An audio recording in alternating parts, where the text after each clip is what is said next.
pouco mais de 30% da magistratura brasileira de primeira instância é formada por mulheres. Nas instâncias superiores, essa participação é decrescente. Quais são as razões dessa desigualdade e o que tem sido feito para assegurar a igualdade de gênero no judiciário?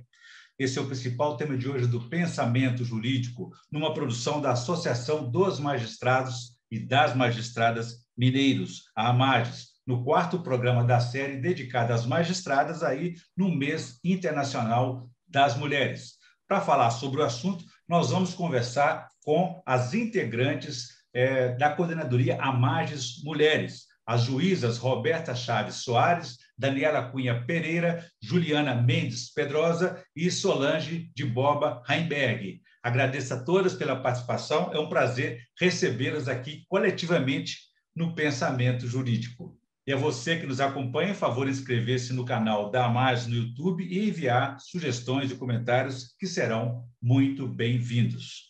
Doutora Roberta, vou começar com a senhora aqui, como diretora dessa nova coordenadoria criada neste ano, né, pela nova gestão da AMAGES. Quais são as razões e objetivos que levaram a nova gestão a criar a coordenadoria AMAGES Mulher? Cumprimento a todos, o senhor, prezado Orion Teixeira, as minhas colegas e amigas Daniela Pereira, Juliana Mendes, Solange Borbas. É um prazer estar aqui com vocês nesse tema tão importante e tão relevante para todas nós, juízas e desembargadoras, na ativa ou aposentadas. Então, a Resolução 255 do CNJ já estabelece a importância de haver espaços democráticos de igualdade entre homens e mulheres. A partir disso, a AMAGES, enquanto associação, entendeu por necessário e também o momento, por questões humanitárias que estamos vivendo, questões de igualdade de gênero, a criação da AMAGES Mulher. Porque, como o senhor mesmo disse, é notório a diferença de números entre magistradas e magistrados, desembargadores e também desembargadoras. A partir disso, a AMAGES Mulher, como parte da associação, pretende entender as razões por que isso existe, as demandas que levam as mulheres a ter esse número tão inferior com relação aos homens, os desafios, as questões que precisam ser ouvidas, e criou essa AMAGES Mulher, essa coordenadoria, para ouvir as juízas e desembargadoras, para que elas serem acolhidas, demonstrarem as necessidades, os desafios que sofreram, que estão para sofrer. Todas essas questões a AMAGES Mulher pretende ouvir e também tratar. Criar aí propostas de encontros, de iniciativas de propor resoluções, seja portarias, seja através de diálogos, rodas de conversa, atividades mesmo que nós pretendemos realizar para ouvir essas magistradas. Muito bem. Doutora Daniela, a primeira magistrada só ingressou no judiciário nos anos 60, 1960, e 30 anos depois foi a vez da primeira magistrada na segunda instância. Qual que é essa realidade da mulher hoje na magistratura que a faz e coloca numa posição de agente de mudanças? Bom, cumprimento a todas e a todos que estão nos assistindo, e particularmente as colegas e ao Orion que estão aqui presentes. Bom, a resposta dessa pergunta, qual é a realidade das magistradas hoje em dia? Particularmente no Tribunal de Justiça e na magistratura de uma maneira em geral no país todo, nós ainda temos um percentual muito pequeno de magistradas que não corresponde ao total de mulheres na população brasileira. Então, a gente já vê que tem uma disparidade, que a participação nossa não corresponde àquilo, a percentual populacional, né? Então, assim, e para além disso, nós temos desafios muito específicos. Por quê? Nós precisamos não apenas garantir que as mulheres tenham mais acesso a cargos na magistratura, que existam mais mulheres magistradas. O que a gente precisa é de muito mais do que isso. Não se trata só de ter acesso aos cargos, mas de ter espaços efetivos, de ocupar espaços de poder e de tomada de decisão. É importante pontuar que, quando a gente fala em espaços de poder, a gente não está querendo dizer, a partir dessa visão, de que a gente quer ter espaços de poder para exercer poder sobre outrem, para subjugar algum grupo, qualquer grupo que seja. A gente está falando de ocupar espaços de poder em prol de uma gestão coletiva. Então, mais do que ter mais mulheres na magistratura, nós precisamos ter mais mulheres que sejam ouvidas e que participem dessas decisões para que essas decisões nos contemplem.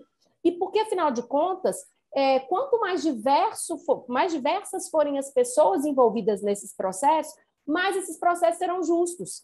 É sempre importante ter pontos de vista diferentes se a gente quer construir cenários de mais justiça. Então, é importante que a gente avance não só no sentido de sermos mais mulheres, mas no sentido de termos mais participação em todas as esferas, porque a gente consegue tanto uma prestação jurisdicional melhor, quanto um tribunal de justiça ou um judiciário, de uma maneira geral, que atenda melhor as demandas coletivas, as demandas públicas. Repito, quanto mais pontos de vista a gente tem, melhor tende a ser aquilo que a gente entrega para a sociedade. É a chamada pluralidade, né? Doutora Exato. Juliana, registramos aqui também uma homenagem aqui às primeiras magistradas, doutora Rafaela Costa, a primeira juíza mineira, ingressou em 1960, 30 anos depois, então, a doutora Branca Renó tomou posse como desembargadora. Quais as lições deixadas por elas e que inspiram as juízas de hoje para enfrentar esses desafios de hoje e quais são esses desafios das mulheres no judiciário? Bom, cumprimento a todos e a todos que nos ouvem, em especial a Orion Teixeira, nossas colegas aqui presentes. Essas colegas que nos antecederam, elas, sem dúvida, abriram caminho. E cada vez que uma mulher ocupa um espaço de poder, ela abre as portas, abre o caminho para que outras criam coragem e avancem na sociedade, avancem na carreira, avancem como pessoa, como cidadã, como mulher. E isso é muito importante. Os desafios, sem dúvida, são inúmeros, né? Inclusive, atualmente, na Magis, a gente está atento à questão também da magistrada gestante, e estamos, inclusive, elaborando uma proposta de minuta de resolução para levar ao Tribunal de Justiça que atenda às necessidades da magistrada gestante, que acaba sendo uma barreira até para o exercício da magistratura, porque ao sair de licença maternidade, é como se a culpa daqueles atrasos processuais recaíssem sobre essas magistradas e que, ao retornarem, a vara está um caos, porque o colega que vai substituir só vai fazer uma medida urgente. Então, a gente precisa atender, estamos elaborando uma minuta que atenda e incentive essa questão, que não prive a magistrada de ter o direito a gestar, a ter filhos, sem também prejudicar a prestação jurisdicional e sem carregar essa culpa do atraso jurisdicional, uma culpa que não pode ser imposta a ela. Então, nós estamos atentos, estamos ouvindo magistradas gestantes, lactantes, estamos finalizando um texto e vamos levar, no momento oportuno, para a presidência, para propor essa resolução, que seja elaborada uma resolução que atenda, que quebre mais essa barreira em relação à magistrada, para que permita efetivamente uma igualdade de gênero no Tribunal de Justiça e que não caia principalmente sobre ela a culpa pelo atraso processual e nem esse peso na consciência, porque a magistrada, além dela ter que trabalhar como os homens, ela ainda carrega esse peso pessoal de atrasar o serviço por conta dos filhos, por conta dos deveres, afazeres domésticos. Então, a magistrada ela precisa ser acolhida para que efetivamente haja igualdade e para que não recaia sobre ela esse peso injusto que a sociedade e, às vezes, as pessoas lançam sobre as magistradas. Aspectos importantes, doutora Solange. Os dados mostram que hoje 30% da magistratura mineira, né, são magistrados, refletindo essa média nacional em um país em que elas são 52%. Ainda é grande essa disparidade. Como é que a senhora explica, avalia essas dificuldades desse acesso igualitário das mulheres na carreira? Quem criou isso? Isso é um reflexo da própria sociedade? É uma honra participar deste programa. Cumprimento a todos e a todas que nos assistem e também ao nosso Orion Teixeira e as nossas colegas da Magis Mulher. Realmente é um desafio, é um contexto histórico, nós não podemos ignorar que vai demorar muito, mas nós estamos avançando e eu destaco esse ponto com relação à Resolução 255 de 2018 do Conselho Nacional de Justiça, essa simetria e com essa proposta de incentivar e de fomentar, de construir um ambiente de igualdade entre os homens e as mulheres e aumentar a participação, a representação das mulheres no poder do judiciário, consequentemente, nós vamos colher frutos no futuro. Ainda nós estamos numa fase inicial, mas eu creio, e podemos falar não só em Minas Gerais, mas no contexto nacional, que há uma iniciativa significativa e este marco, por meio da resolução, deve ser destacado. Então, para nós, eu acredito que hoje, nosso grande desafio é reparar, vamos dizer assim, essa desigualdade. É incontestável, todos nós sabemos do nosso quadro atual, mas nós acreditamos que por meio dessas ações, principalmente por meio das associações, nós vamos criar um diálogo, um espaço seguro para exaltar, para destacar, criar um espaço para reflexão sobre essa questão tão importante, que é a regularização, vamos dizer assim, tirar essa assimetria e pensar nessa igualdade e criar espaços seguros para que as nossas mulheres possam refletir e possam propor, junto aos homens, um espaço seguro para todos nós. Muito bem.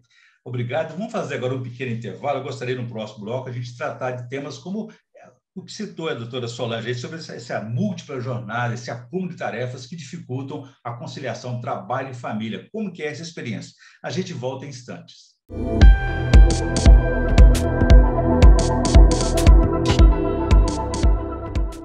Estamos de volta com Pensamento Jurídico. Hoje, mais uma edição especial dedicada às magistradas neste mês internacional das mulheres.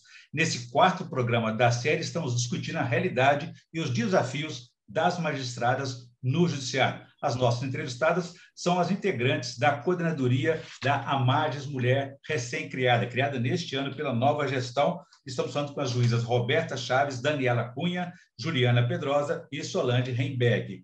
Doutora Roberta Chaves, eu tinha uma questão para a senhora aqui, que eu adiantei no bloco anterior, a respeito desse acúmulo de tarefas, essa tripla jornada que dificulta aí a conciliação do trabalho e família. Como é que é essas experiências para as magistradas? A doutora Solange adiantou um pouco no bloco anterior. Difícil falar de uma realidade assim tão comum, mas a experiência é que a gente, assim como todas as mulheres, exercemos uma função que nos toma muito tempo, de muita importância, que repercute na vida de várias pessoas, né? Tomamos decisões que podem mudar destinos. E, além disso, somos mães, somos filhas, somos irmãs, somos amigas, esposas, e temos as nossas vidas.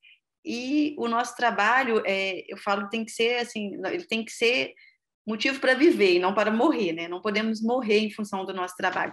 E até mesmo por isso que a Amages Mulher busca ouvir as mulheres, busca a gente dividir essas ansiedades, a questão da maternidade, como muito bem ponderou a Juliana, ela não pode ser um empecilho para a magistrada, tanto na carreira enquanto pessoalmente, um peso, uma culpa, essas questões que a gente tem, nossas atribuições com os nossos filhos, seja no simples para casa, na orientação com os deveres de escola, nas atribuições da casa, numa compra do mês, tudo isso a gente precisa se organizar para trabalhar, para estar ali no fórum, para estar proferindo nossas decisões de forma justa e estar em condições de igualdade com os homens. Como bem ponderou a Daniela, nós não buscamos aqui disputa, buscamos ocupar os mesmos espaços de poder, ter condições iguais.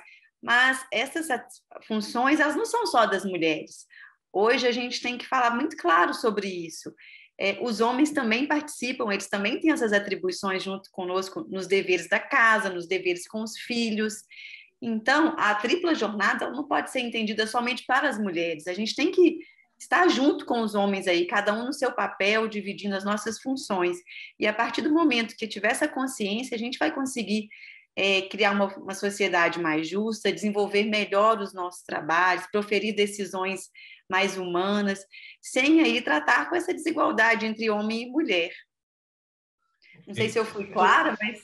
Está ótimo. Doutora Daniela, a respeito da dificuldade do acesso, a gente sabe que aspectos, condições sociais dificultam que as mulheres, né, cheguem ao judiciário. Mas, uma vez lá também, as dificuldades ressurgem, reaparecem de alguma forma, que impedem que elas possam alcançar outros espaços de poder, segunda instância, terceira instância, até mesmo na quarta instância no Supremo Tribunal Federal. Por que essa dificuldade? O que torna isso mais, digamos assim, formalizado à medida que isso é subjetivo demais?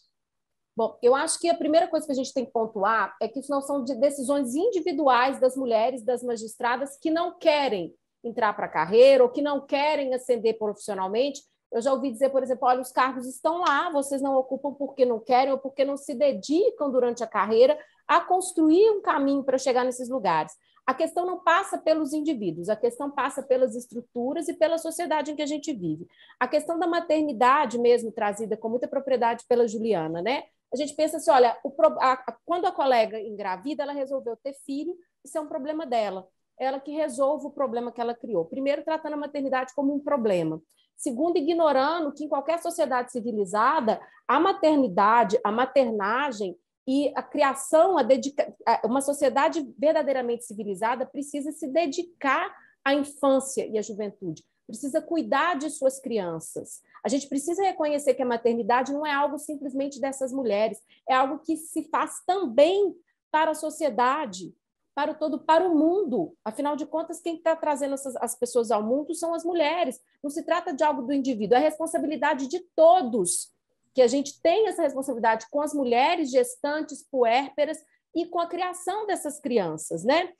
Esse acúmulo de funções também, a tripla jornada, a gente fala sempre, a tripla jornada, isso também não é um problema individual meu que eu tenho que resolver. A gente precisa de amparo das instituições, porque isso diz respeito a todos, né? A gente não cuida só dos filhos, a gente cuida dos irmãos, dos pais, das pessoas que estão doentes nas famílias, porque nós somos socialmente levadas a isso, né? A divisão de tarefas, que a Roberta também disse com muita propriedade que deveria ser igual, nós sabemos que não é igual. Nós sabemos que não é.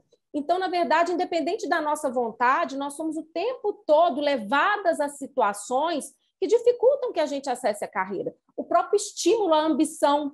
A gente vê que é muito comum a gente admirar homens ambiciosos que estão ali, ficam um pouco com as suas famílias, ou enfim, fazem uma série de escolhas para ascender na carreira. A mulher a ambição não é bem vista em mulheres, né? A ambição é algo que não pega bem para uma mulher. Então, a gente precisa perceber que nós temos questões de estrutura que não perpassam pelos indivíduos mulheres, que nós não estamos pedindo favor também, não.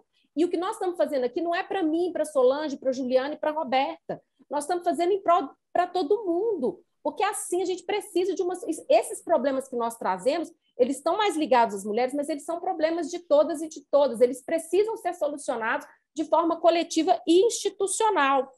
E é isso. Muito bem. Doutora Juliana, esse aspecto é muito grave, né? Porque, como disse a doutora Daniela, né? As magistradas, as mulheres serem ambiciosas é como se elas tivessem descompromisso com as outras múltiplas funções que elas têm em casa, com a família, com as crianças, né? Agora, o que as magistradas mais reivindicam hoje? A senhora falou a respeito da questão da gestante. Existe uma preocupação com relação à adoção de políticas especiais para filhos pequenos e outras situações relacionadas às suas famílias? Sim, sem dúvida, né? É uma questão que envolve como um todo, né? Para ter igualdade mesmo, aquela igualdade material, né? Envolve uma questão como um todo. Então, mas sobretudo respeito, né? O que a magistrada mulher quer é respeito, sobretudo que ela seja considerada como um indivíduo inteligente, capaz, que não quer favor, ela é batalhadora, inclusive até na maternidade, as magistradas estão adiando cada vez mais para não serem culpadas e, no final das contas, têm dificuldade para engravidar, de tanta preocupação que elas têm em prestar uma melhor jurisdição, em atender a sociedade, enfim. Sobretudo o que ela quer é respeito como indivíduo, como profissional, que tenha as mesmas oportunidades e que tenham apoio para que ela consiga essas oportunidades. E um dos apoios é a questão da maternidade, mas também criar melhor composição dos cargos de poder dos tribunais, enfim, tudo no geral. A questão dos filhos seria o ideal que tivesse uma creche, mas aí também atenderia também as servidoras públicas, ao menos até terminar a lactação, alguma coisa nesse sentido, porque é muito comum, quem já viu magistrada lactante, de no meio da audiência ela ter problemas com a lactação e ter que sair correndo, enfim. Então, se tivesse um espaço, né, no Poder Judiciário, nos fóruns, que atendessem as lactantes, num primeiro momento, não digo nenhuma creche, mas que atendesse as lactantes, tanto magistradas como servidoras, seria excelente para que pudesse... como a Dani falou, a questão da criação dos filhos, a questão... isso é bom para toda a sociedade. Isso é um dever de todos, é um dever de Estado. A infância e a juventude é um dever de todos, um dever de Estado. Você não pode criar crianças que têm problemas porque a mãe estava numa audiência. Então, a gente precisa... E a mãe também não vai poder, tem o direito de exercer sua profissão, de ser uma profissional. Então, são julgos que são levados para a mulher e julgos que não são levados para o homem. Mas é um dever de todos. Quando se atende essas questões, atende toda a sociedade e forma-se uma sociedade melhor, mais plural, mais bem criada, mais bem educada, enfim. Sem dúvida. Doutora Solange, me parece um aspecto aí dessa discriminação, até sutil em alguns casos, e não dita, né, que é essa cobrança de que a mulher tem que ser competente o tempo todo, que não é cobrado dos homens, né? É uma reação masculina de insegurança deles, nossas, de cobrar essa competência das mulheres, uma forma de discriminação também? Eu respondo pensando já no geral, não só com relação aos homens, mas pelas próprias mulheres. Eu creio que essa cobrança, ela já vem, é uma herança cultural e não tem como nós mudarmos, tanto os homens quanto elas, e aí eu me incluo, há uma cobrança, há um peso muito grande. Nós fomos forjados, né, numa sociedade patriarcal, e até que nós consigamos nos reconstruir sobre novos paradigmas, nós vamos enfrentar isso. Não só em relação a eles, mas com relação a nós. Por isso que eu brinco que nós temos que analisar isso, elas e eles. Nós todos, né, enquanto seres humanos, temos que pensar e numa visão específica, individual, na sociedade, mas principalmente na dimensão institucional. A partir do momento que nós começarmos a integrar todas essas necessidades e dar o apoio necessário para as nossas mulheres e levar os homens à reflexão destas necessidades, eu acredito que nós vamos minimizar esse triste quadro que nós vivemos hoje. Muito bem. Doutora Daniela, doutora Roberta agora, como diretora da coordenadoria, falamos aqui sobre vários aspectos dos desafios dessa realidade. Qual que será a dinâmica de trabalho da coordenadoria? Que medidas serão tomadas até mesmo para conhecer mais a realidade de hoje e a realidade mineira, digamos assim? A dinâmica, nós começamos através de um formulário que já enviamos para todas as magistradas, desembargadoras, na ativa e aposentadas, para elas responderem questões sobre a vida pessoal, sobre algum tipo de violência sofrida em razão da função como magistrada ou mesmo como mulher, primeiro para a gente conhecer essas mulheres, conhecer as demandas, as necessidades. A partir dessa escuta, a gente vai criar também rodas de conversas para conversar, trocar experiências. A partir dessas questões, nós vamos propor aí, como a Juliana já bem ponderou, já estamos elaborando uma minuta de resolução para tratar dessa questão da maternidade, da lactante. É importante salientar aqui que a gente está indo de encontro com todas as instituições, por exemplo, o Ministério Público, agora recentemente, dia 8 de março, elaborou uma resolução tratando aí do direito das lactantes, tanto promotoras de justiça como servidoras, de poderem, no período de 6 meses após vencer a licença maternidade, optarem pelo trabalho remoto, justamente para quê? Para que elas possam ter mais contato com o filho, consigam também trabalhar de forma mais tranquila e com certeza irão produzir melhor. Então, a gente precisa primeiro, prezado Orion, ouvir essas juízes, ouvir essas desembargadoras, para a gente saber das necessidades, para a gente ocupar o nosso espaço, assim como de direito, para a gente poder ter legitimidade de ter ambição dos nossos anseios, de não adiar nossos projetos pessoais, tal como a maternidade, até anseios de progressão na carreira. Então, é a partir dessa escuta que nós vamos elaborar nosso trabalho, seja propondo resoluções, seja através de rodas de conversa, seja pessoalmente estando à disposição para cada juíza, para cada desembargadora, nos procurar, até mesmo de ser um ombro amigo. Eu atuo especificamente na violência doméstica contra a mulher, dividir essa experiência minha enquanto magistrada, nessa função de ouvir, né, as questões jurídicas das mulheres. Às vezes a gente é juíza, mas nós não estamos livres de sofrer violência enquanto mulheres, tanto seja em casa, pelo marido, pelo companheiro, como por um advogado. Quantas vezes eu, no exercício da função, advogado já virou e falou: eu quero falar com o juiz. Sou eu, doutor. Quero falar com o juiz. Sou eu. E eu precisei me impor para ele me respeitar enquanto juíza, somente por a questão de ser mulher. Quando a gente está atento aí a essas questões que todas nós sofremos, e está às ordens e à disposição das magistradas. A partir desse contato, dessa oitiva, que a gente vai poder traçar nosso plano de ação.